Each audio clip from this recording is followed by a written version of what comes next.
akaririmbo na Kashagi kiswe Angel.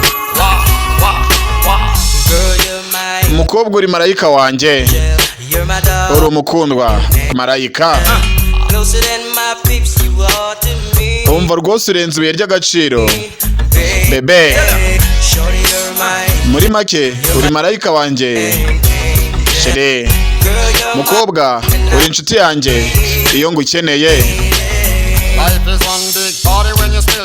Iyo ukiri muto ubuzima buba bumeze nk'ibirori, ariko ibyo birori wabivamo uba ukeneye umuntu uzagushyigikira akakuba hafi.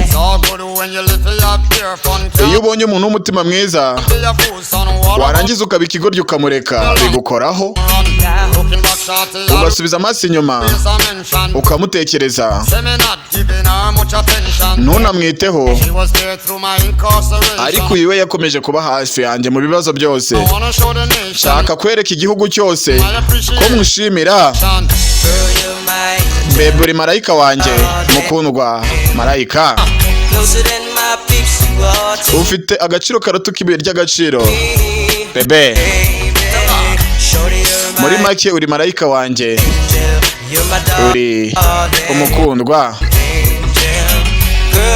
uri inshuti yanjye, kandi ukomeza kuhaba iyo ngukeneye. Uri umwamikazi, niko nkwiriye kugufata. Ngiye kuguha urukundo utigeze ubona kuva na kera na kare. Nakabaye narakuretse ariko ubwo nasanga nde. Ndasenga nsaba ko misiyo yakuzura. Mama naramubwiye ngo nshaka guhagarika gahunda zose nkigumanira nawe, ariko ibyiyumviro mfite birakomeye kandi byakomeje kubaho kuva na kera, ntabwo nigeze mbyibeshaho. Bebe uri marayika wanjye, ndagukunda kurusha ibuye ry'agaciro bebe. Muri make uri marayika wanjye, uri umukundwa, uri inshuti yanjye, kandi ukomeza kuba hafi iyo ngukeneye bebe. Bebe wihanganiye imyitwarire yanjye mibi, none dore wambereye untabara.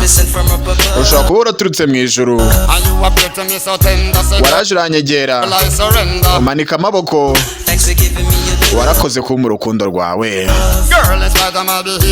Imyitwarire yanjye mibi yose waraje urayitireka, ndakubwiza ukuri wambereye wantabaye, bisa naho waturutse mu ijuru.